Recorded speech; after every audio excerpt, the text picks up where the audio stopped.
Hello students, N के Mittal law class में आपका स्वागत है। आज जो हम क्लास स्टार्ट करवाएंगे वह इंडियन कॉन्ट्रैक्ट एक्ट 1872 से रिलेटेड इम्पॉर्टेंट एमसीक्यूज से रिलेट करेगी। तो अपनी क्लास स्टार्ट करवाते हैं, जिसमें हमारा पहला क्वेश्चन आता है, an agreement enforceable at law is a. बहुत सिंपल पूछा गया है आपसे, अगर कोई भी एग्रीमेंट जो कि लॉ के द्वारा इन्फोर्सेबल है तो ऐसा एग्रीमेंट क्या कहलाता है।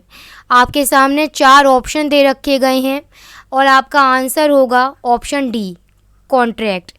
यहाँ पर एक क्वेश्चन और एराइज हो जाता है, ये कौन से सेक्शन से रिलेट करता है, तो section 2 subsection H.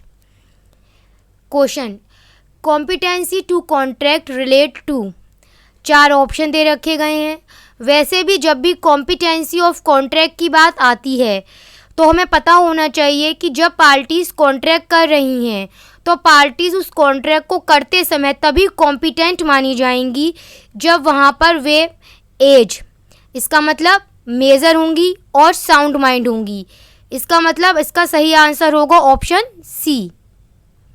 Question, in a valid contract what comes first.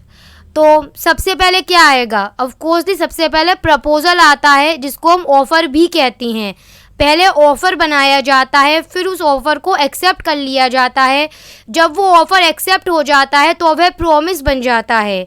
यहाँ पर एक क्वेश्चन और एराइज हो जाता है कि प्रपोजल कहाँ पर डिफ़ाइन किया गया है। इसे सेक्शन 2 सबसेक्शन ए में डिफ़ाइन किया गया है।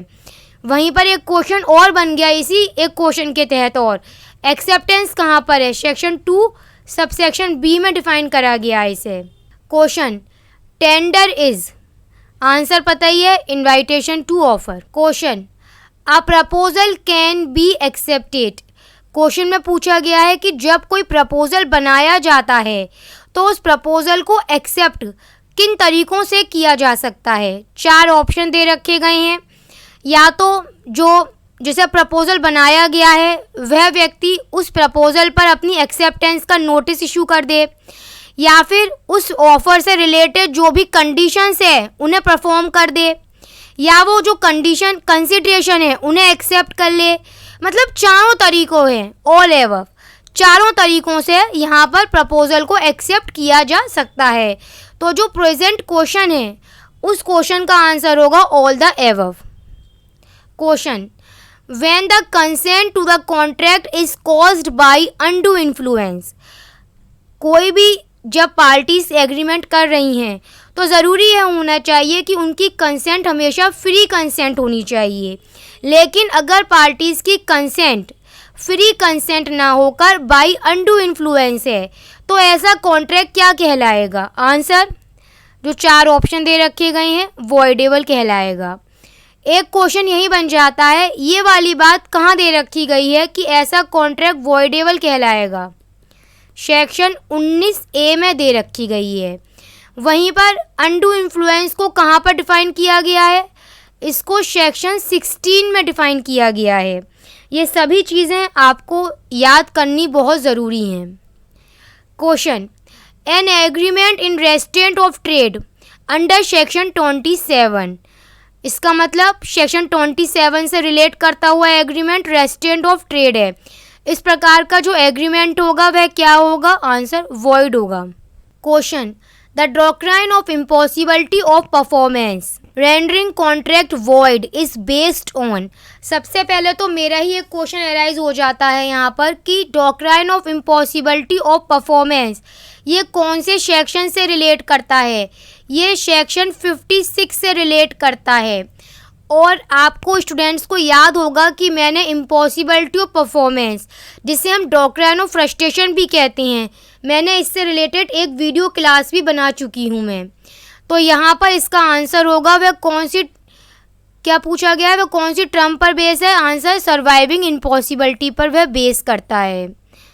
नेक्स्ट क्वेश्चन आएगा, ये इलस्ट्रेशन है, an offer was sent by post, the acceptor wrote accepted on the letter.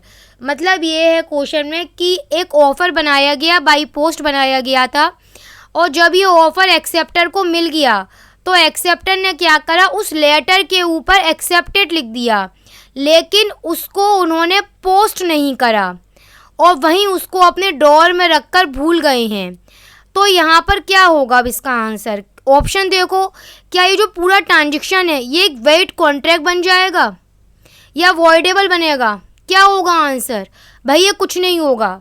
क्यों? क्योंकि यहाँ पर कोई एग्रीमेंट ही अराइज नहीं होगा। क्यों नहीं होगा?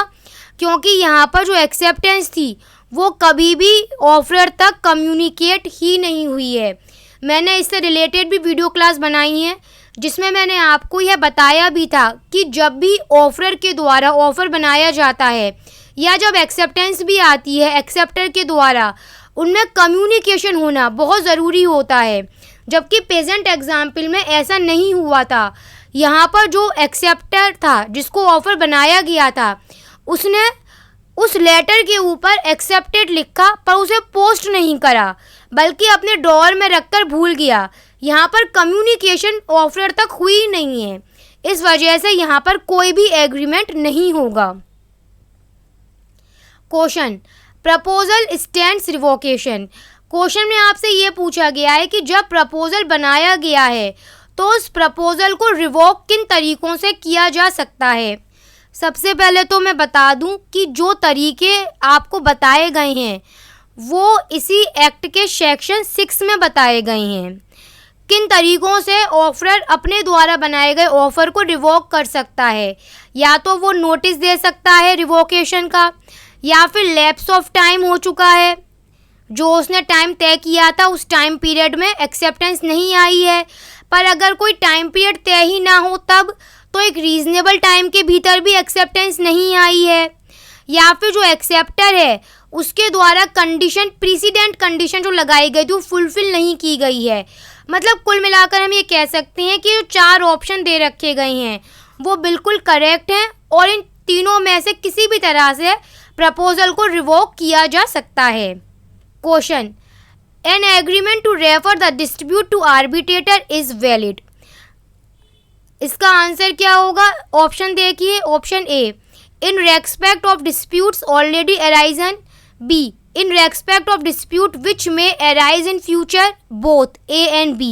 Answer both A and B. Question, contract of guarantee. Yes, ये पता होना चाहिए कॉन्ट्रैक्ट ऑफ गारंटी कहाँ पर डिफाइन है। आंसर सेक्शन 126 में डिफाइन है। Novation of a contract. Novation of a contract एक वर्ड है, इसको कहाँ पर मीनिंग क्या है, मतलब इसका मीनिंग पूछा गया है आपसे। मीनिंग है इसका बहुत सिंपल है और एक इम्पॉर्टेंट क्वेश्चन है ये, substitution of new contract in place of original contract. Question, consideration and object are unlawful where it is. Consideration और ऑब्जेक्ट अनलॉफुल कब कहे जा सकते हैं? जब वो लॉ के किसी भी प्रोविज़न को डिफीट कर रहे हैं या फॉरबिड कर रहे हैं या फ्रॉडलैंड हैं या इमोरल हैं, जो कि पब्लिक पॉलिसी के अगेंस्ट हैं, या ऑल एबव। आंसर क्या होगा? आंसर होगा ऑल एबव। ये वाली बात कहाँ बताई गई है? ये बताया गया है सेक्शन 23 में। इस पर भी मैंने एक क्लास कंप्लीट करवा दी है। Question, consent is free under section 14 if not caused by. Answer क्या होगा? सेक्शन 14 ही वो सेक्शन है जिसमें बताया गया था कि अगर पार्टीज़ की कंसेंट हमेशा फ्री होनी चाहिए, लेकिन फ्री कंसेंट कब नहीं होगी? अगर वह consent coercion, undue influence, fraud, misrepresentation या मिस्टेक पर बेस होगी तो ऐसी कंसेंट फ्री नहीं मानी जाएगी। अब यहाँ पर क्वेश्चन बन सकते हैं, कोअर्सन कहाँ पर डिफाइन है? ये कई बार एग्जामिनर पूछते भी हैं, आपको पता होनी चाहिए स्टूडेंट्स, 15 में। और अनडू इन्फ्लुएंस कहाँ आ जाएगा? 16 में।